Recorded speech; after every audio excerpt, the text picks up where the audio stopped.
अस्सलाम वालेकुम रहमतुल्लाहि वबरकातुहू। इस वीडियो में हम टोटल 4 की पॉइंट डिस्कस करेंगे। पहला पॉइंट है हमारा मॉनेटरी पॉलिसी जो स्टेट बैंक ने अनाउंस की है। 150 बेसिस पॉइंट का इजाफा कर दिया है इंटरेस्ट रेट के अंदर। इसे देखेंगे, इसका क्या इम्पैक्ट आएगा हमारी मार्केट पे, कैसे 100 इंडेक्स ओवरऑल तमाम मार्केट के ऊपर कैसा इसका इम्पैक्ट आएगा। डिफरेंट सेक्टर्स को भी देखेंगे कि कौन कौन से सेक्टर्स के अंदर हमें वॉच लिस्ट के अंदर रखना चाहिए, कौन से सेक्टर के अंदर हमें ट्रेडिंग करनी चाहिए और कौन से सेक्टर से हमें अभी अवॉइड करना चाहिए। थर्ड पॉइंट होगा हमारा इंडेक्स का ओवरव्यू करेंगे, इंडेक्स के लेवल्स देखेंगे कि इंडेक्स के कौन कौन से की लेवल्स हैं। और लास्टली हमारी पुरानी डार्लिंग टीआरजी के हवाले से भी डिस्कस करेंगे कि टीआरजी का आगे क्या फ्यूचर लगता है। ये जो न्यूज़ आई है उसकी बेस के ऊपर इसके अपने लेवल्स क्या हैं और हम किस तरीके से इसे डील कर रहे हैं। So let's begin with the first point जो कि है मॉनेटरी पॉलिसी का। स्टेट बैंक ने मॉनेटरी पॉलिसी अपनी अनाउंस की है 19 नवंबर को और उसके अंदर इन्होंने 150 बेसिस पॉइंट का इजाफा कर दिया है।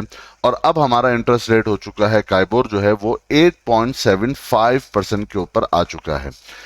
जो की पॉइंट्स हैं इस पूरी जो प्रेस रिलीज है उसके अंदर उन्होंने कहा है कि जी चूंकि इन्फ्लेशन बहुत बढ़ गई है, बैलेंस ऑफ पेमेंट का प्रॉब्लम आ रहा है, इसकी वजह से हमें बढ़ाना पड़ेगा इंटरेस्ट रेट। एक इन्फ्लेशन का इन्होंने डिस्कस किया है और एक जो करंट अकाउंट डेफिसिट है और बैलेंस ऑफ पेमेंट है हमारा इंपोर्ट और एक्सपोर्ट का, वो डिस्कस किया है। इन्होंने बताया कि जी कोविड की वजह से सप्लाई चेन मुतासर हुई है और एनर्जी प्राइसेस भी बहुत ज़्यादा बढ़ गई हैं।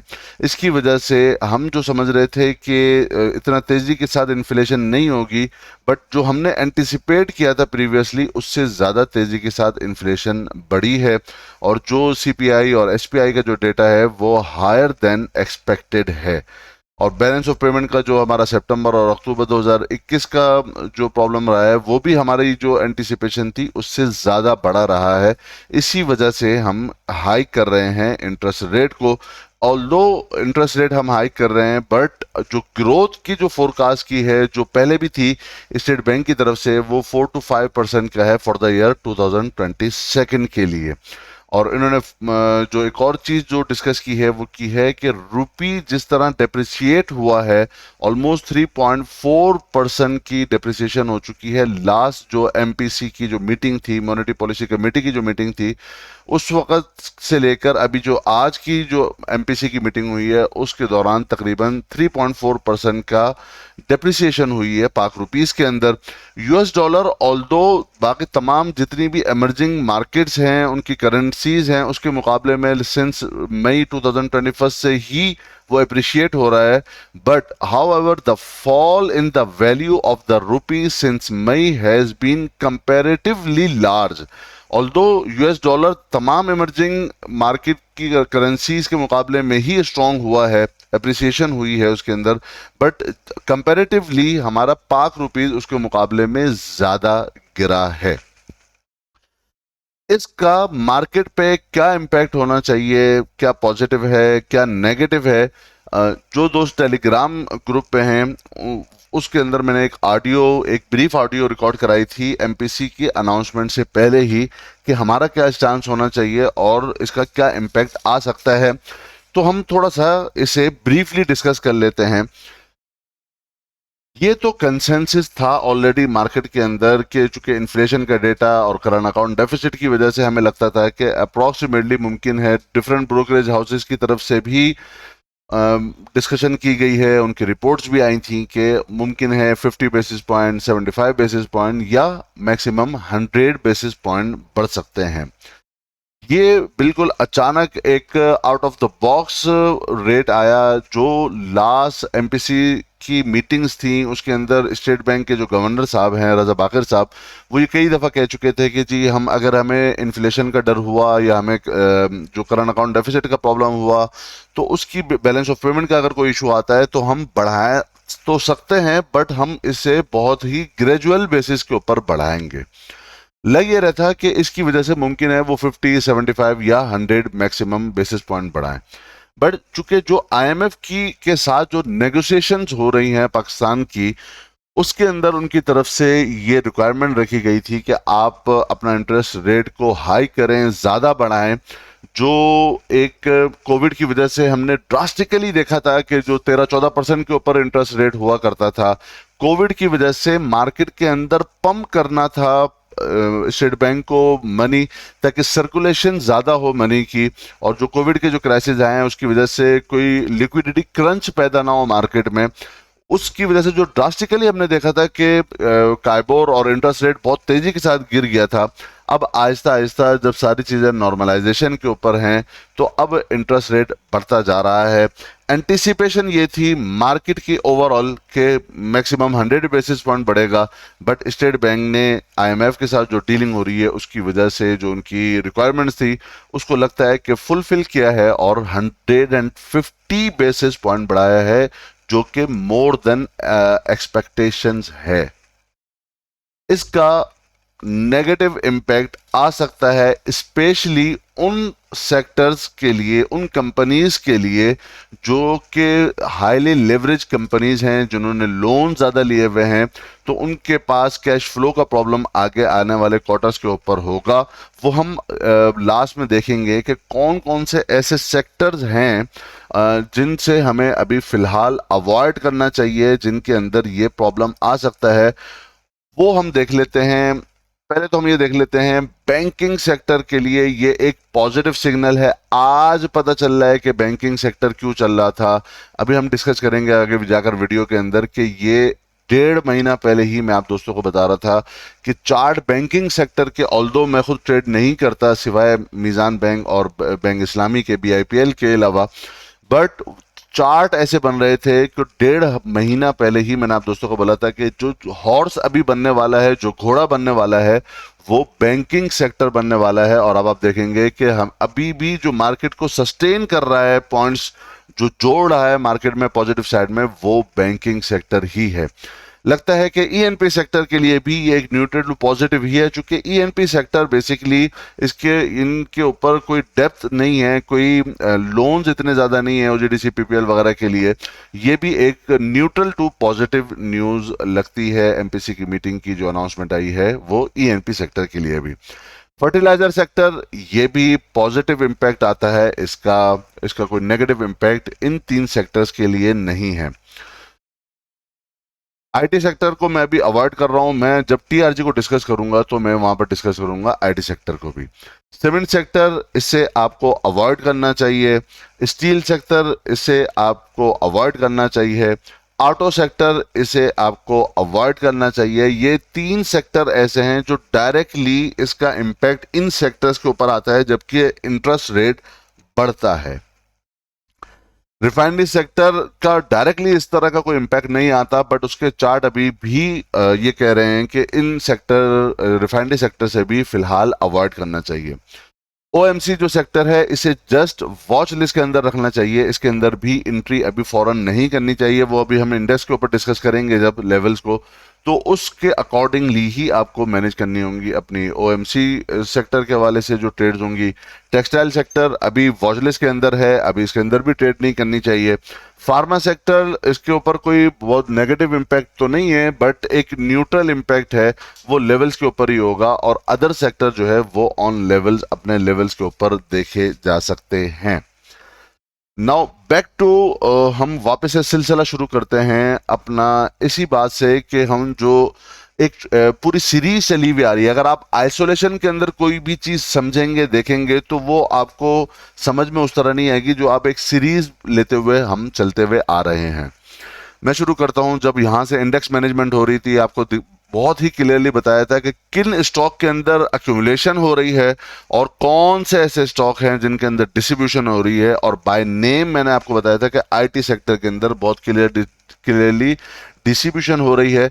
और इवन मैंने आप दोस्तों को यही तकरीबन 24 अक्टूबर को ही मना किया था कि टीआरजी से आपको अभी अवॉइड करना चाहिए। TRG will drag downward index को नीचे की तरफ जाने के लिए, अब लेकर जाने के लिए तैयार है। इसकी मैं मल्टीपल टाइम, ये वो टीआरजी है, आपको जो पुराने फॉलोवर्स हैं 2 साल से मुझे फॉलो कर रहे हैं उनको पता है, 30 पे भी मैं बोलता था जबकि लोग बोलते थे कि ये सट्टा चल रहा है, 60 पे भी मैंने बोला बाय करें, जबकि लोग बोलते थे सट्टा चल रहा है, एक टेबल 2 कुर्सी वाला शेयर है, 90 पे भी बाय करें, 100 पे भी बाय करें। मैं हमेशा इस पे बुलिश रहा हूं, चूंकि मुझे मार्केट के साथ चलना है, अपना दिमाग नहीं लगाना होता।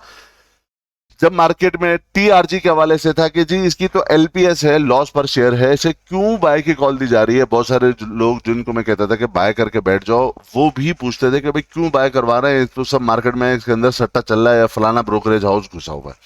उस वक्त उसके चार्ट ही यही थे कि हर वक्त वो बाय ही है। बट जब इसकी एग्जॉशन मुझे क्लियर हुई तो मैं आपको गुज़िश्ता 6 महीने से मैंने कहा जो मेरी पुरानी डार्लिंग है वो मैं छोड़ चुका हूं, इससे अभी अवॉइड करना चाहिए, आईटी सेक्टर से भी अवॉइड करना चाहिए, और स्पेशली आपको टीआरजी से अवॉइड करना चाहिए। ये बहुत ही, ये 24 अक्टूबर को भी मैंने जनरल ग्रुप में भी ये कहा कि भाई टीआरजी नीचे मार्केट को लेके जाएगा, इससे अवॉइड करो। कौन से सेक्टर चलेंगे, यही 24 अक्टूबर आज से 1 महीना पहले आप दोस्तों के साथ क्या डिस्कस किया था वो जरा सा सुन लेते हैं। आप ये देखोगे, मैंने कहा कि सीमेंट से भी ज्यादा जो चार्ट अच्छे हैं वो बैंकिंग सेक्टर में हैं। हम ज़ाहिर बैंकिंग के अंदर मैं कॉल देता हूँ, मैं काम करता हूँ, बट चूंकि मुझे ये था कि मार्केट को जो सपोर्ट मिलेगी वो घोड़े तब्दील होंगे। घोड़ा कौन सा है? इस दफा बैंकिंग होगा। आपको पहले बता दिया था 24 अक्टूबर को, इस दफा जो घोड़ा होगा, ये घोड़ा क्या होता है आपको पता है, जो हम डिस्कस कर चुके हैं कि भाई आपका जो चेंजिंग ऑफ हॉर्स होता है, कैसे आपको अवॉइड करना चाहिए, कौन से वक्त आपको कैसे पता चलेगा कि कौन सा घोड़ा अब आगे चलने के लिए तैयार है, ये हम अपनी पीछे वाली वीडियो के अंदर डिस्कस कर चुके हैं कि चेंजिंग ऑफ हॉर्स होगा, और वो कौन सा हॉर्स होगा, वो कौन सा घोड़ा होगा जिस पर आपको बैट लगानी है, वो बैंकिंग सेक्टर होगा। ये हमारी वीडियो है 24 अक्टूबर की। देन उसके बाद एक और सीरीज आती है जबकि कोल की प्राइसेस उसके बाद बहुत तेजी के साथ नीचे आना शुरू हो गई और कोल बहुत तेजी के साथ गिरना शुरू हुआ। तो अब क्या लोग पूछ रहे थे कि अब क्या बाय कर लें सीमेंट। आपको याद होगा जब मार्केट नीचे जा रही थी उस वक्त यहां पर कहा था कि मार्केट अभी क्रैश यहां पर नहीं होगी, एब्सोल्युटली नॉट, बट यहां पर एक वर्ड था, वेट फॉर वीकली सपोर्ट्स। जब वीकली सपोर्ट्स आ गई सीमेंट के अंदर तो अब मैंने कहा कि हाँ अब आप ये वाइटल रोल प्ले करने वाली हैं weekly support, at least testing the water आप जरूर कर लीजिए। अब आप अपनी पोजीशन बना सकते हो सीमेंट के अंदर। बट वो जब रैली अपनी कंप्लीट होती है और अब उस वक्त 150 से ऊपर कोल की प्राइसेस ट्रेड कर रही थी इंटरनेशनल मार्केट में। फिर जब यहां पर 2 हफ्ते पहले जब कोल की प्राइसेस नीचे गिरना शुरू हुई उस वक्त ये 2 नवंबर को जो हमने वीडियो बनाई थी उसके अंदर आपको कंपैरिजन करके बताया था कि देखें अब यहां पर जितना सीमेंट ने गिरना था वो वीकली सपोर्ट पे गिर चुका था, यहां से बाउंस मिलेगा, एटलीस्ट किस लेवल तक बाउंस मिल रहे हैं और क्या को रिलेशन बन रहा है इसका इंडेक्स के साथ, छोटा सा क्लिप वो सुन लेते हैं पहले। कोल की प्राइसेस आज गिर रही है बट वो 50% की रिट्रेसमेंट ऑलरेडी कर चुके हैं। आप देखें इसका जो हाई था वहां से लेकर जो इसका लो बना था एफसीसीएल का, यहां पर अभी 0.5% की 50% की रिट्रेसमेंट हो चुकी है। ये इसका सेलिंग एरिया है 22 रुपए करीब का, यहां पर प्रॉफिट अपना बुक करना चाहिए। सेम लेवल के ऊपर इंडेक्स रेजिस्टेंस के ऊपर आ रहा है, सेम लेवल पर आपको एफसीसीएल और सीमेंट के स्टॉक दिख रहे हैं। इसी तरह मैंने अभी आपको चार्ट का भी दिखाया, सेम लेवल पर इंडेक्स की रेजिस्टेंस आ रही है, सेम लेवल पर ये भी अपनी रेजिस्टेंस के पास आ रहे हैं। इसी तरह आपको ये 50% की रिट्रेसमेंट आपको लकी की भी दिखेगी, आपको याद होगा। यहां पर हमने काफी डिटेल में डिस्कस किया था इस वाली वीडियो के अंदर सीमेंट सेक्टर को कि देखें यहां से जो बाउंस मिला था वो मिल चुका है, 50% की जो रिट्रेसमेंट्स आ चुकी हैं। यहां पर अब आपको अपनी पोजीशन क्लोज करनी चाहिए, अपने प्रॉफिट्स को बुक करना चाहिए, स्पेशली सीमेंट सेक्टर के अंदर। ये हम इस वाली वीडियो के अंदर डिस्कस कर चुके हैं। इसके बाद जो एक और वीडियो बनाई थी बुल और बेयर ट्रैप, उसके अंदर हमने आपको क्या डिस्कस किया था, टीआरजी के हवाले से छोटा सा क्लिप मैं अब जोड़ता हूं। इस वीडियो के अंदर हमने डिस्कस किया था जो कि 6 नवंबर को बनाई थी। वो क्या किया था, टीआरजी के लिए हम आपको पता है पुराना फॉलो 165 पे हमारा एक शॉर्ट था, 148 पे शॉर्ट था, 130 पे शॉर्ट था। फिर हमने जाकर इसका जो मिनिमम लेवल ये जब 165 के ऊपर भी था अक्टूबर के अंदर भी, उस वक्त हम 115 और 120 के करीब के लेवल को टारगेट कर रहे थे। एग्जैक्टली इसने उसी टारगेट को पहले टेस्ट किया, रीच किया, 115 रुपए 75 पैसे का लो लाया और उसके बाद इसको बाउंस मिला है। तो ये नहीं है कि ये बुलिश हो गया, ये जो लेवल जो तेजी के साथ गिर रहा था वो अपने जो ज़ाहिर है 115 का इसका 116 का इसका टारगेट है शॉर्ट की कवरिंग का, वो उसको मिलना था, वो मिला है, वहीं से इसको बाउंस मिला है। अब यहाँ पर इसके लिए एक की लेवल होगा जो आपको देखना चाहिए। ये 140 141 के करीब हमने शॉर्ट की कॉल भी दी है, ये यहीं पर शॉर्ट होगा। यहाँ पर आपको बताया कि खुद मैंने जो कॉल दी हुई है 165 पे टीआरजी शॉर्ट है, 148 के ऊपर शॉर्ट है, 140 पे शॉर्ट है, फिर हमने कवर किया था और फिर वापस से इसको बाउंस मिला है, फिर ये 140 के ऊपर आ गया है, ये वापस से शॉर्ट होगा। आप ये देख कर के यहाँ से पॉजिटिविटी आ गई है टीआरजी के अंदर और ये वापस से ऊपर की तरफ जाएगा, जहां पर हर तरफ की आवाजें आना शुरू हो जाती हैं कि जी अब तो 220 पे गया और इधर गया और उधर गया। ये ऐसा नहीं होगा, इसकी चार्ट यहीं तक का बाउंस था, 140 से ये वापस से नीचे की तरफ ड्रैग होगा। और बिल्कुल लास्ट अभी जो हमारी रिसेंटली जो लास्ट वीडियो थी जिसमें हमने टाइटल रखा था कैश इज किंग, अभी आपको कैश के ऊपर आना चाहिए। यहां पर जो मार्केट गिर रही थी, लोग परेशान थे मार्केट गिर रही है, तो इसी वीडियो के अंदर बताया था अवर्ली की ये सपोर्ट आ चुकी है 45,750 का एरिया, यहां से आपको बिल्कुल बाउंस मिलेगा और यहां पर बताया था कि एक्सपेक्टेडली 46,400 तक का बाउंस हमें यहां पर मिल सकता है। यहाँ तक हमारी पूरी हो गई सीरीज प्रीवियस वीडियोस की और हमने अपने पूरा एक सिलसिला पूरा जोड़ लिया है। अब हम चलते हैं कि हमने डिस्कस कर लिया मॉनेटरी पॉलिसी जो आई है ये मोर देन एक्सपेक्टेशन है, हाइक ज़्यादा है, कौन से सेक्टर अवॉइड करने चाहिए। आज अब जाकर पता चल रहा है कि जी ये इतना ज़्यादा आ रहा है तो ये सेक्टर अब इम्पैक्ट होंगे और मुख्तलिफ ब्रोकरेज हाउसेज की आपको दिखेगी कि जी ये शीट आ गई कि ये फलाना स्टॉक जो है वो फलाना सीमेंट का है, तो फलाना स्टील का है, तो फलाना फलाना सेक्टर का फलाना स्टॉक है। अब उसके ऊपर ये उसकी ईपीएस के ऊपर नेगेटिव इम्पैक्ट आएगा ये इंटरेस्ट रेट हाइक का, बट ये चीज़ हम ऑलरेडी चार्ट के ऊपर पहले डिस्कस कर चुके हैं। चार्ट बोलते हैं, चार्ट वो पहले बोलना शुरू हो गए थे, समझने की हमें ज़रूरत है। अब बहुत सारे अब देखें, आपने अगर अपने लेवल्स के ऊपर एग्जिट किया है, अगर आपने अपने लेवल्स के ऊपर एग्जिट किया है तो अब आपको परेशान होने की जरूरत नहीं है। अगर आपने फॉलो किया है प्योरली टेक्निकल्स को, जब बाइंग साइड पर आना है हम बाइंग साइड पर आए, जब सेलिंग साइड पर आना है उसी स्टॉक के अंदर हम सेलिंग साइड पर आए, जिन स्टॉक के अंदर हमें बाउंस मिलना था वहां तक बाउंस मिला, हमने अपने प्रॉफिट बुक की। जब अगर आप इस तरीके से चलेंगे तो ही जाकर आप मार्केट से फिर पैसा कमा सकते हो। यही चीज अभी मैं जोड़ लेता हूं। जब दोस्त ये डिस्कस कर रहे थे, हमारा जो मेंबर्स हैं, हमारे कोर्स के पार्टिसिपेशंस हैं, उनमें एग्जैक्टली वो अब ये टेक्निकल चीज़ें समझ रहे हैं। हम बड़ी ज़बरदस्त किस्म की हेल्थी डिस्कशन हो रही है। हमारे जितने जो कोर्स के पार्टिसिपेंट थे उस ग्रुप के अंदर मुझे बड़ी खुशी हुई है कि लोगों ने बहुत अच्छे तरीके से, मेरे दोस्तों ने बहुत पिक किया है और टेक्निकल समझे हैं। तो यही एग्जैक्टली एक हमारे मेंबर है काशिफ भाई, उन्होंने कहा कि जब टॉप हम राइट के ऊपर गए तो मैंने उनको जब कॉल दी थी अपने प्रीमियम ग्रुप मेंबर्स के अंदर, ही उनके अंदर भी शामिल हैं, तो वहीं पर ही उन्होंने अपनी प्रॉफिट बुकिंग की है और बहुत सारी चीज़ों के अंदर अपनी शॉर्ट पोजीशन ओपन की है। जो लोग शॉर्ट करते हैं उनके लिए, जो नहीं करते एटलीस्ट वो लेवल के ऊपर एग्जिट तो कर सकते हैं ना, वो एग्जिट नहीं करते। ये मैं मल्टीपल टाइम टीआरजी के वाले से भी डिस्कस कर चुका हूं कि हमारा 165, 150, 140, फिर ये 140 से जब 134 के ऊपर आया था मैंने बोला था कि अपना प्रॉफिट जो है ना वो बुक कर लें, शॉर्ट का कवर कर लें, और वापस से जैसे ही ये 140 के ऊपर गया फिर मैंने वापस से, ये 13 अक्टूबर की कॉल है कि हाँ अब वापस से 140 के ऊपर हम वापस से शॉर्ट करने की तरफ जा रहे हैं। न्यूज कुछ भी आती रहे, अब आप देखें मैनिपुलेशन कितनी जबरदस्त किस्म की है।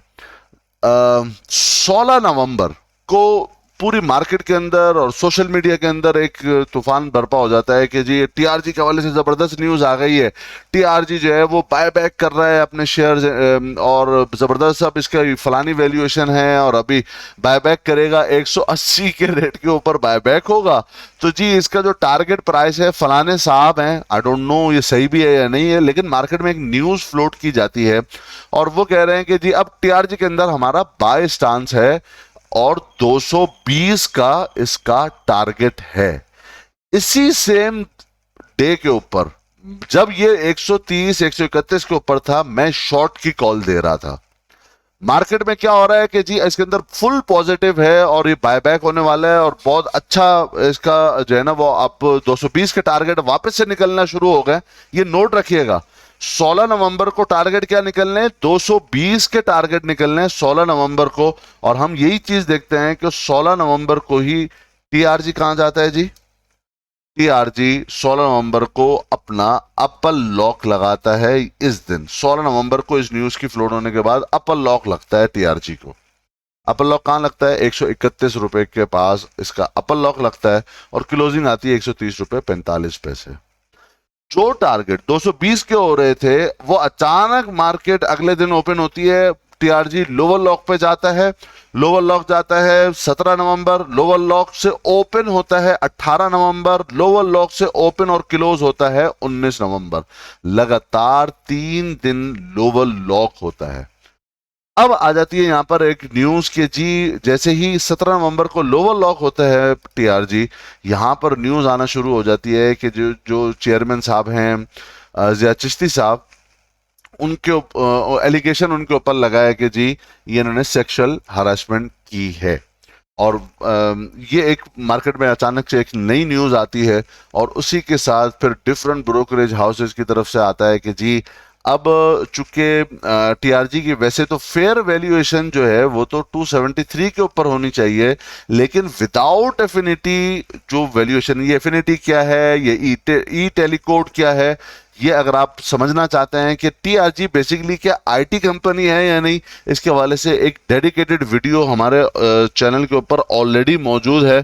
मैं चाहूंगा कि आप जाइए हमारे चैनल के ऊपर और जाकर टीआरजी को सर्च करेंगे तो आपको दिख जाएगा कि हमने इसके ऊपर एक पूरी डेडिकेटेड वीडियो बनाई हुई है टीआरजी के हवाले से। Yes, here you go.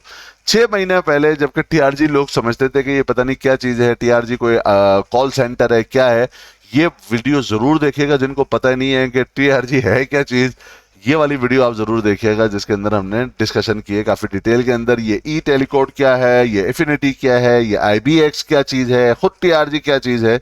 इस वीडियो को लाजमी देख लीजिएगा जिनको सीखना कंसर्न हो के वो समझना चाहते हैं कि टीआरजी बेसिकली है क्या। तो डिस्कशन ये हो रही थी कि अब ये कहा जा रहा है कि जी एफिनिटी की वैल्यूएशन के अलावा अगर सिर्फ टीआरजी की अपनी वैल्यूएशन देखी जाए एक्सक्लूडिंग एफिनिटी टीआरजी, तो ये 50 और 51 रुपए और 50 पैसे के ऊपर इसकी वैल्यूएशन है।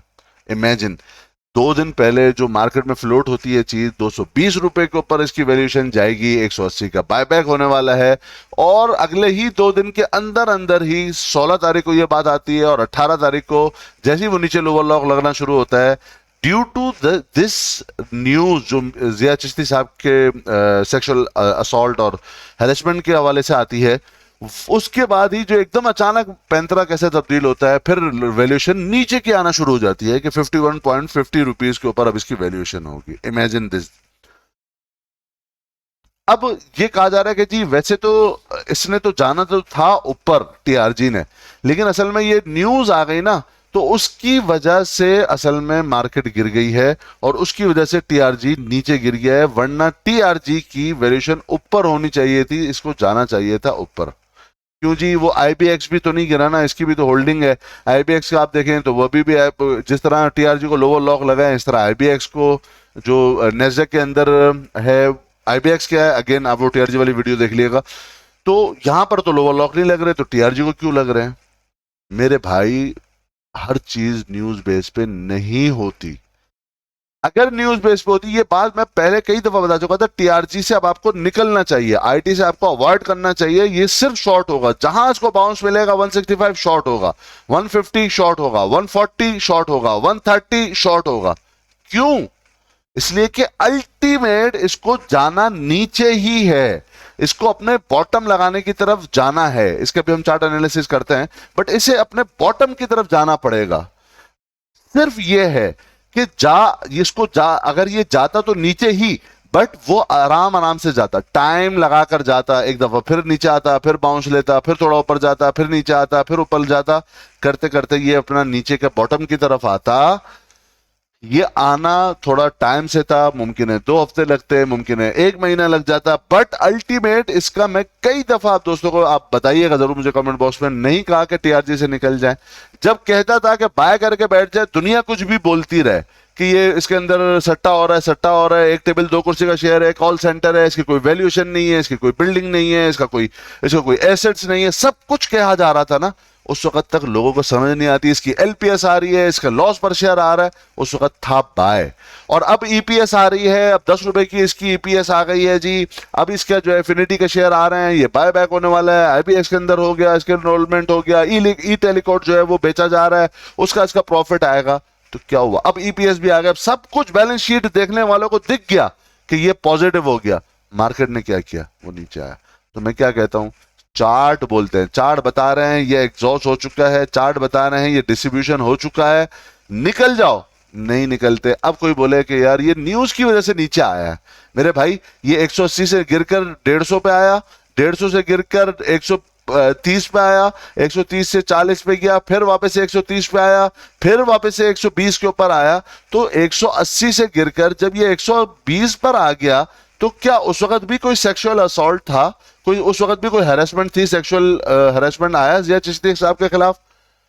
माइंड यू, ये नहीं होता, ऐसा ऐसा काम नहीं किया जाता।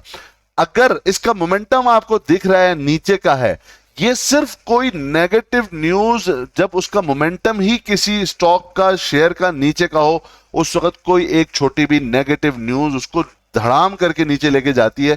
न्यूज की बेस के ऊपर वो नीचे नहीं जा रहा, वरना 180 के ऊपर न्यूज आती तो गिरता तो समझ में आता। ये नीचे ही जाना है, इसको नीचे ही जा रहा था, जाना है और जाएगा।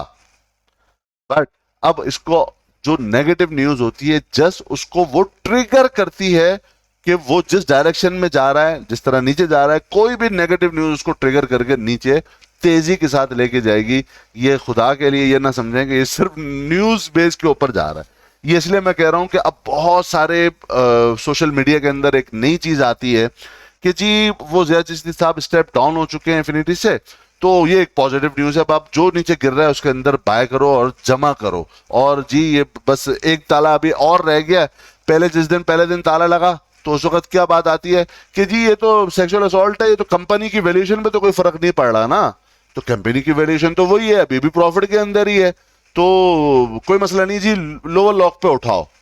यही बात आपको पूरी सोशल मीडिया में दिखेगी, तमाम ग्रुप्स सब ऐरे गहरे नथु खैरे और चिंटू मिंटू जितने जो है ना वो एनालिस्ट हैं, सो कॉल्ड एनालिस्ट है, वो सब यही कह रहे थे, लोगों को मरवाते हैं। जहां पर बाय किया जाता है वहां पे अल्हम्दुलिल्लाह हम अपने अपने स्टॉक विला के प्लेटफॉर्म से ये कहते हैं कि हम सिर्फ बाय नहीं करवाते, हम बाय भी करवाते हैं और एग्जैक्ट लेवल पर सेल भी करवाते हैं। ऐसा नहीं है कि लेकर छोड़ दिया, अपने लेवल पर बाय भी होगा, अपने लेवल पर चीज वो सेल भी होगी। फिर आता है अगले दिन लोअर लॉक, जी वो आप ये देखें इसका आपस में कंपैरिजन शुरू हो जाता है टेली से, कि टेली भी बहुत लो वॉल्यूम के साथ लोअर लॉक लगा था ना, अगले दिन वापस अपर लॉक के ऊपर चला गया था। फिर 18 नवंबर लोअर लॉक पे ही रहता है, लोअर लॉक पे ही क्लोज होता है। 19 नवंबर लोअर लॉक पे ही ओपन होता है, लोअर लॉक पे ही क्लोज होता है, वॉल्यूम बिल्कुल भी नहीं होते। तो अगर आप सिर्फ, मैं आपसे ये गुजारिश करूं कि अगर आप सिर्फ ये देखते हुए लोगों की सुनी सुनाई बातों को सुनते रहोगे ना सोशल मीडिया पे, आप अपने कैपिटल को तबाह कर दोगे। हम अल्हम्दुलिल्लाह ऊपर जाते हुए भी कमाया, हर वक्त बाय किया, 180 पे एग्जैक्टली टॉप पर हमने सेल किया सितंबर वाले ग्रुप में, ये हम अपनी पुरानी वीडियो में भी डिस्कस कर चुके हैं। एग्जैक्ट टॉप पे सेल किया, प्रॉफिट बुक किया, साइड लाइन, फिर 165 पे शॉर्ट किया और हर वक्त शॉर्ट करते हुए ओपनली सबको कहा कि शॉर्ट होगा, मार्केट में कोई पॉजिटिव न्यूज आ जाए, कुछ भी आ जाए, ये नीचे ही जाएगा। सो ये इसी तरह जा रहा है। अपने कैपिटल को बचाइए, हर वक्त इसको एवरेजिंग के ऊपर मत जाइएगा। अब क्या ये लगातार नीचे जाता जाएगा? ऐसा नहीं है। अच्छा, ये जो कहा जाता है ना, ये तो 180 का शेयर है और अब तो 100 रुपए पे आ गया, सस्ता हो गया। मेरे भाई ट्रेंड का काम होता है। 10 रुपए वाला शेयर जब 60 रुपए पे जाता है वो फिर भी सस्ता होता है, 60 से वो 80 पे जाता है, चूंकि ट्रेंड ऊपर का है वो फिर भी सस्ता है। 60 से 100 पे जाएगा, 120 पे जाएगा, 130 पे जाएगा, ट्रेंड जब तक के ऊपर का होगा वो हर लेवल पे सस्ता होता है। और ट्रेंड जब नीचे का बनता है, मार्केट बहुत बेरहम है होती है। जब वो नीचे का लेवल बनना शुरू होते हैं तो उस वक्त कोई रेट सस्ता नहीं होता। ये बात आप लिख लीजिए, समझ लीजिए, जितना जल्दी लिखेंगे और समझेंगे आपके लिए फायदा होगा। क्या ये इसी तरह नीचे जाता रहेगा? ये याद है आपको, ये यही चीज अब जब ये टीआरजी के हवाले से, ये नेटसोल की वीडियो आप जरूर देख लीजिएगा, आज से 7 महीने पहले की है, जबकि ये 280 और 300 के ऊपर था। उस वक्त मैंने कहा था कि ये 150 पे जाएगा, मिनिमम 150 का मिनिमम लेवल है, इसको जाना ही पड़ेगा। उसके बाद देखेंगे इसके अंदर क्या जो है ना वो काम होता है। क्या उस वक्त भी लोग नहीं मानते थे? उस वक्त भी क्या बोलते थे कि नहीं जी ये तो 300 के ऊपर है, 250 पे गया है, बस ये सीधा सीधा वापस रिट्रेस करके चले जाएगा। इस वाली वीडियो में भी मैंने बात कहा था कि नेटसोल का आईटी ब्लू चिप जरूर है इसके, लेकिन निकल जाएं, इसलिए कि ये नीचे जाने के लिए पूरी तैयार है। तो वो आज 300 वाला शेयर, आज नेटसोल 100 रुपए के ऊपर है। और यही नेटसोल शेयर होता था जो 60 रुपए पे कोई नहीं पूछता था, तो 300 पर भी चला गया। ये न्यूज कुछ भी मैटर नहीं करती, किसी की वैल्यूएशन, बैलेंस शीट मैटर नहीं करती, ईपीएस एलपीएस मैटर नहीं करती, मैटर करती है सिर्फ और सिर्फ ट्रेंड और लेवल्स। जितना जल्दी आप समझ जाएं उतना ही आपके लिए फायदेमंद होगा। एनीवेज, अभी मैं आपको हम देख लेते हैं कि ये नीचे ज्यादा जाएगा। मोमेंटम बिल्कुल नीचे का है, एवरेज ना करें, ज्यादा बेहतर है। अगर आप मेरी एडवाइस लेते हैं, जितना जल्दी हो निकलना ज्यादा बेहतर है, कोई रिवर्सल नहीं है। और इसकी जो सपोर्ट आ रही है वो 64, 60 और 64 के लेवल पर जाकर आ रही है। आज ये मौजूद है 103 के लेवल के ऊपर। जब ये 180 पर था, कोई नहीं मानता था कि ये 115 पे आएगा। हम कहते रहे कि आएगा 115 पे, आ गया। हम कह रहे थे कि ये डबल डिजिट पे जाएगा। प्रीमियम ग्रुप मेंबर्स को मैंने ये कहा कि डबल डिजिट पे जाने दो, ये जाएगा आराम से, आप अपना होल्ड करके बैठो। जिस दिन ये अपर लॉक लगाया था, बहुत सारे ऐसे दोस्त कहना शुरू हो गए, ऐसे भाई आप तो अपर लॉक के ऊपर शॉर्ट की कॉल दे रहे हैं, अपर लॉक पे 130 131 पे शॉर्ट की कॉल दे रहे हैं, कैसे करें, ये तो पॉजिटिव हो गया, बाय बैक हो रहा है। मैंने बोला लेवल मैटर करेगा, 130 31 पे शॉर्ट करो, 134 का स्टॉप लॉस है, ये शॉर्ट ही होगा, बाय नहीं हो सकता। न्यूज कुछ भी आ जाए, ये समझ लें इसका जो नीचे की जो सपोर्ट आ रही है वो 64 से पहले इसकी कोई भी मेन स्ट्रॉन्ग सपोर्ट बीच में नहीं है। कि ये नीचे जाता जाएगा, ऐसा नहीं है, मुमकिन है इसका अपर लॉक खुले लगातार। हर चीज एक वक्त में जब ये ऊपर भी जा रहा था तो हर वक्त ऊपर नहीं जा रहा था, ऊपर जाता था रिट्रेस करता था, ऊपर जाता था रिट्रेस करता था, ऊपर जाता था रिट्रेस करता था, ऊपर जाता था रिट्रेस करता था। आपको हमेशा ये दिखेगा। तो अब ये नीचे जा रहा है तो ये नहीं है कि नीचे ही जाता जाएगा, ज्यादा चांसेस इसके यही है कि अपने बॉटम की तरफ आना चाहिए। इसको एटलीस्ट 80 या 90 के करीब के लेवल के लिए तो बहुत आसानी से आना चाहिए। फिर हम देखेंगे कि 60 इसका एक्सटेंशन टारगेट होता है या नहीं होता। बट ये मुमकिन है बाउंस ले, लेकिन उसके अंदर हमें ट्रैप नहीं होना चाहिए, क्योंकि बहुत बड़े बड़े इंस्टीट्यूट्स की इसके अंदर होल्डिंग है, बड़े बड़े ब्रोकरेज हाउसेस की, हाई वर्थ इंडिविजुअल्स की, एक्स्ट्रा लेवरेज के अंदर इनके इसके अंदर लोगों की बाइंग पड़ी हुई है। तो मुमकिन है जब ये बाउंस ले तो वो तो निकल लें, और हमारे जो रिटेलर्स हैं वो ये देख करके जी ये बाउंस मिल गया, अब तो इसके अंदर पॉजिटिविटी आ गई, तो अब हम इसको बाय कर लें। कहीं ऐसा ना हो कि आप ऊपर चढ़ते हुए बाय करें और आप फिर पोजीशन स्टक कर बैठे। ये तो हो गई टीआरजी के वाले से काफी डिटेल में बात, और आपको पूरा रिकॉर्ड भी बताया कि हमने किस अंदाज में अल्हम्दुलिल्लाह ऊपर जाते हुए हम हमेशा बाय के ऊपर रहे, नीचे आते हुए भी जो शॉर्ट करते हैं उनको शॉर्ट भी करवाया, जो नहीं करते उनको बोला प्रॉफिट बुक करके साइड लाइन हो जाओ। नेटसोल में भी हमने यही किया था, और आज आपको याद होगा एनआरएल के अंदर भी हमने यही किया था, और अब टीआरजी के अंदर भी हमने यही किया है।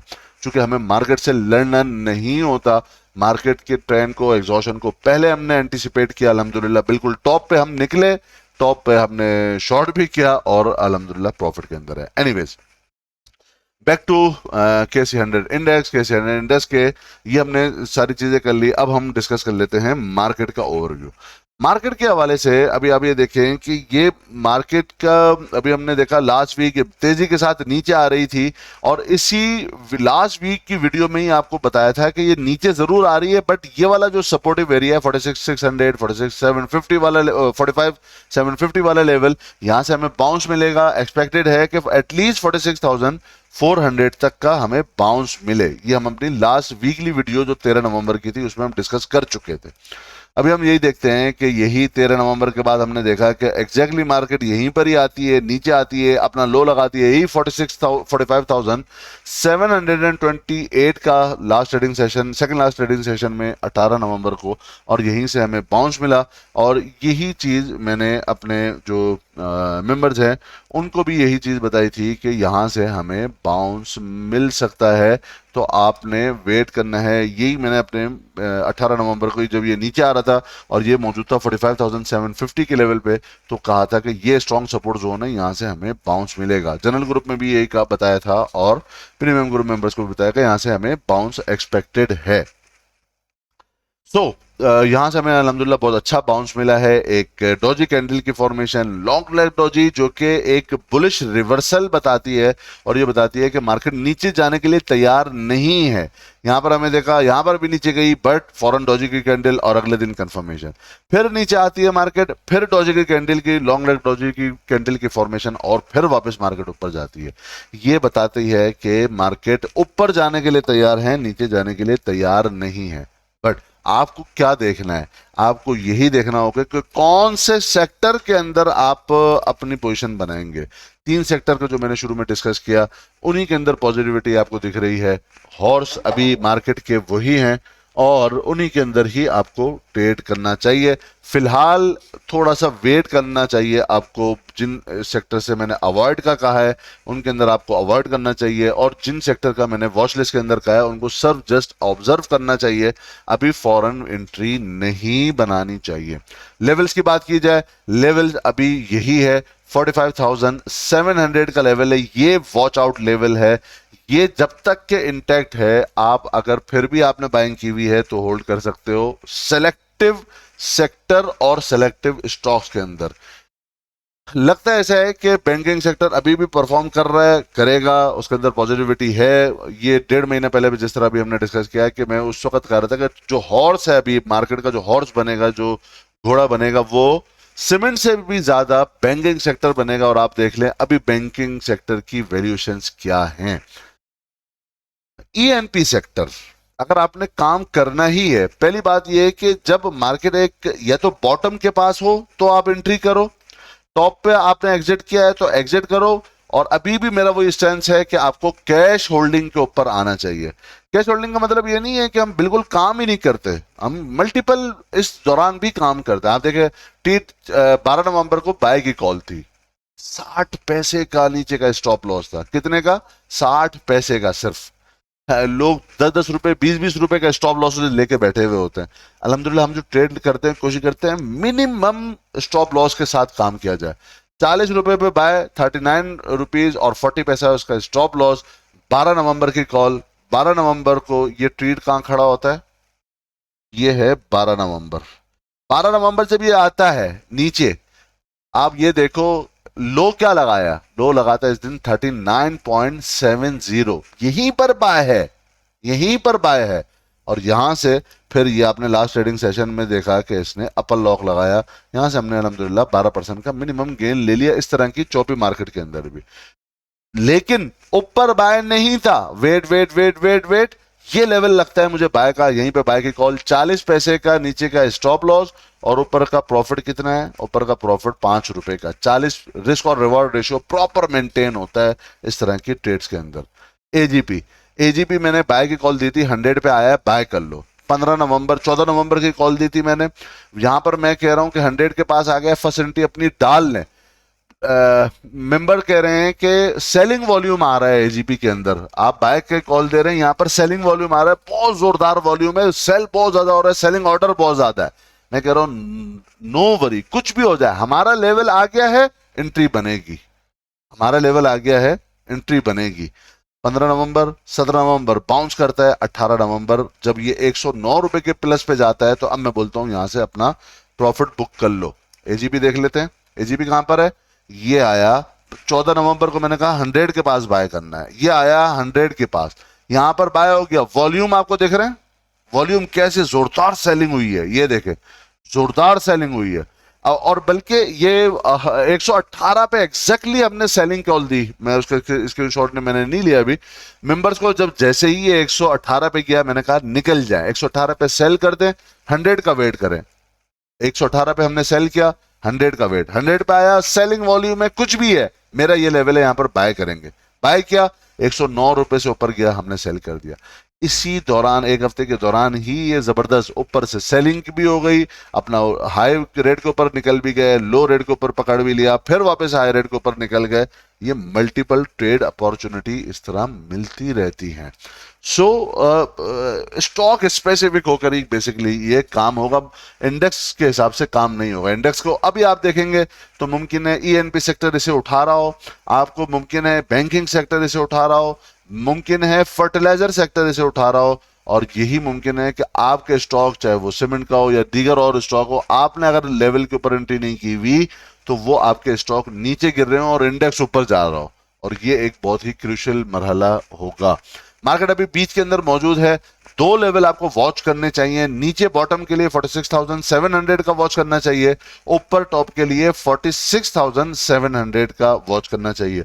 इस 1000 पॉइंट के इन बिटवीन मार्केट जिस डायरेक्शन में एरिया तोड़े, लेट सपोज मार्केट अगर ऊपर का लेवल तोड़ती है 46,750 का लेवल, ये ऊपर का लेवल तोड़ती है, तो मुमकिन है कि सारी नेगेटिविटी खत्म हो जाए और मार्केट ऊपर की तरफ चलना शुरू हो जाए।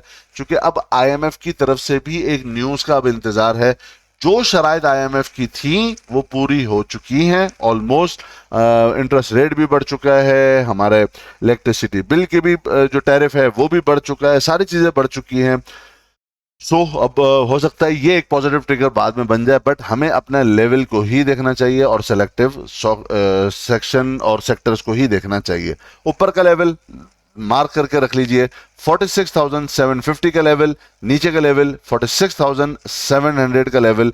नीचे का लेवल ये अगर टूटता है तो हम ड्रास्टिकली गिर सकते हैं वापस से करीब करीब इसी बॉटम, जो कि 43,000 के अराउंड में है। अगर आप देखें वॉल्यूम बहुत अच्छे लास्ट ट्रेडिंग सेशन में जनरेट हुए हैं, मंडे को देखना पड़ेगा किस तरह की वॉलेटिलिटी आती है। अभी कोई बहुत ज्यादा बुलिश रैली के अंदर अभी हम नहीं है, मैकडी ने भी अभी तक नेगेटिव क्रॉस ओवर किया हुआ है, पॉजिटिव क्रॉस ओवर अभी तक जनरेट नहीं किया हुआ, एक हैंकी पैंकी वाली सूरत है। या तो आपकी एंट्री बॉटम के ऊपर होगी तो ही आप सरवाइव करोगे, या आपकी सेलिंग या शॉर्ट आपकी टॉप पर होगी जब भी आप सरवाइव करोगे। बीच में आकर मार्केट को कभी भी कैच नहीं करना चाहिए, वेट करना, कैश इज किंग, वेट करना वो ज्यादा बेहतर है। काम करना भी है तो जो 3 से 4 सेक्टर मैंने आपको बताए हैं उन्हीं के अंदर काम कीजिए, बाकी सेक्टर से फिलहाल आप अवॉइड कीजिए। या कोई बहुत अच्छे लेवल के ऊपर कोई स्टॉक मिल जाता है जो एक अच्छा, ये एक और भी चीज मैंने लास्ट वीक भी ये डिस्कस की थी, जहां पर हमने कहा था कैश इज किंग। उसके अंदर मैंने आपको एक चीज बताई थी कि एंट्री इस दफा ब्रेकआउट्स को देखिएगा, सपोर्ट्स को नहीं देखिएगा। ऐसा ना हो कि आपको लग रहा है कि एक स्टॉक बिल्कुल सपोर्ट के ऊपर खड़ा हुआ है और आप बाय कर लें, तो मार्केट आपको इनविटेशन, मुझे और आपको इनविटेशन नहीं देगी कि मैं ये देखो सपोर्ट के ऊपर खड़ा हुआ है स्टॉक, बाय कर लो, यहीं पर ही खड़ा हुआ है। इनविटेशन नहीं मिलेगा मुझे और आपको, वो सपोर्ट के ऊपर हमें बाय नहीं करना। ये वो मार्केट होगी जो अगर तो वो कोई स्टॉक बिल्कुल अपने सपोर्ट के ऊपर ही रेंग रहा है, चाहे वो वीकली ही की सपोर्ट क्यों ना हो, वो बाय नहीं होगा। एक नेगेटिव मार्केट होगी एक दिन की और वो सपोर्ट धड़ धड़ करके नीचे टूट जाएगी। इस दफा की जो मार्केट होगी वो या तो बिल्कुल एग्जैक्ट लेवल के ऊपर आप एंट्री करो या ब्रेकआउट्स के ऊपर एंट्री करो। बीच में आपने, अगर आप रुक कर काम करें तो वो ज्यादा बेहतर है, एडवाइजेबल यही है। वीकली का अगर हम देख लें कि वीकली बेसिस पे मार्केट कैसी कैंडल की फॉर्मेशन हुई है, 46,700 ऑनर हुआ है, बहुत अच्छा लेवल है ये। एक हाई स्विंग और इसका एक लो स्विंग की फॉर्मेशन हो गई है। अब डिसाइड होगा नेक्स्ट वीक की मार्केट के अंदर कि अगर ऊपर के लेवल की तरफ मार्केट जाती है। अच्छा, इसी के अंदर मैं आपको एक और वीकली बेसिस पे एक और जबरदस्त चीज जो नजर में आ रही है वो दिखाता हूं।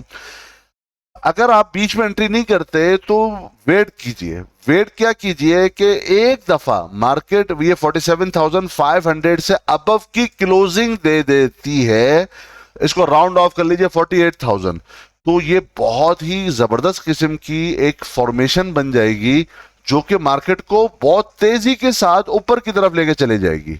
वो कैसे? यहाँ पर एक inverse head and shoulder pattern भी आपको दिखेगा। यहाँ पर एक लेफ्ट शोल्डर बना है, एक राइट शोल्डर बना है, और अब ये जो इनवर्स हेड एंड शोल्डर की फॉर्मेशन के हिसाब से ये राइट शोल्डर और ये लेफ्ट शोल्डर, ये इसकी बल्कि I think no no no, ये डेली के ऊपर बन रहा है, ये वीकली के ऊपर नहीं बन रहा।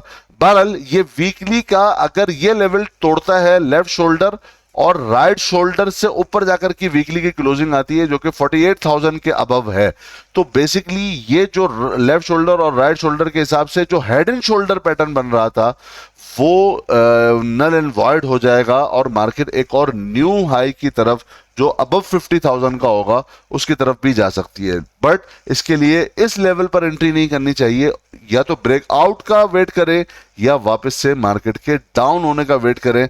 Middle of the trend entry ना करें तो वो ज्यादा बेहतर है, क्योंकि यहां पर अगर इंटरेस्ट रेट हाइक होता है ना बेसिकली, तो मार्केट में वॉल्यूम भी हम देखेंगे सुकड़ना शुरू हो जाएंगे। जितनी लिक्विडिटी मार्केट में ज्यादा होती है उतनी ज्यादा वॉलेटिलिटी होती है, और जितनी ज्यादा वॉलेटिलिटी होती है उतना ज्यादा पैसा कमाता है ट्रेडर, हम और आप जो ट्रेडिंग करते हैं। जब इंटरेस्ट रेट हाइक होता है तो बेसिकली मार्केट में से अक्सर ऐसा होता है कि लिक्विडिटी एक कम होना शुरू हो जाती है, और जितनी लिक्विडिटी कम होगी उतना ज्यादा हमें चांसेस होते हैं कि मार्केट में वॉल्यूम ड्राई होना शुरू हो जाए, और जब वॉल्यूम मार्केट में से ड्राई होते हैं तो फिर वो एक रैली के अंदर कन्वर्ट मार्केट नहीं होती, फिर वो हमेशा जिगजैग के अंदर रहेगी, बस छोटी छोटी ट्रेड्स बनेंगी, एक अच्छी रैली हम और आप नहीं पकड़ पाएंगे। होपफुली आपको ये वीडियो पसंद आई होगी। जो दोस्त जुड़ना चाहते हैं हमारे टेलीग्राम ग्रुप में, लिंक मौजूद है नीचे डिस्क्रिप्शन के अंदर वीडियो की, आप शामिल हो सकते हैं। जो दोस्त नए जुड़े हैं हमारे चैनल के साथ, वो चैनल को सब्सक्राइब करना चाहें तो सब्सक्राइब भी कर सकते हैं। जो दोस्त मेंबरशिप लेना चाहते हैं और वो मेंबर बनना चाहते हैं हमारे प्रीमियम ग्रुप मेंबर्स का, तो वो नीचे लिंक मौजूद है, उसके जरिए से वो भी शामिल हो सकते हैं। बल्कि नवंबर का ग्रुप तो ऑलरेडी क्लोज्ड है न्यू एंट्री के लिए, दिसंबर के ग्रुप के लिए वेट करें। एट लास्ट मैं ये डिस्कस कर लूँ कि मेरी अब आगे ट्रैवलिंग है इसी वीक के अंदर ही, एक दो दिन के अंदर ही, और मैं जा रहा हूँ आउट ऑफ पाकिस्तान अब्रॉड। तो शायद पॉसिबिलिटी है कि अगर कोई एक्सेसिबिलिटी मुझे ना मिल सके तो मैं कुछ टाइम डिले भी हो सकती है वीडियोस भी, और मेंबर्स को कॉल भी डिले हो सकती है, क्योंकि जब ट्रैवलिंग में होते हैं तो सम टाइम आपको इंटरनेट एक्सेस नहीं मिलती। सो कोशिश मैं ज़रूर करूँगा कि अगर मैं एक्टिव ना हूँ ड्यूरिंग ट्रेडिंग भी, तो हम ऑलरेडी हम वैसे कैश के ऊपर ही है मैक्सिमम, या हम शॉर्ट साइड के ऊपर ही है मैक्सिमम, या अगर कोई कॉल बाय की भी होगी तो वो मैं लेट नाइट भी दे दिया करूँगा। मिलते हैं इंशाल्लाह अपनी नेक्स्ट वीडियो के अंदर, तब तक के लिए अल्लाह हाफ़िज़ नासिर।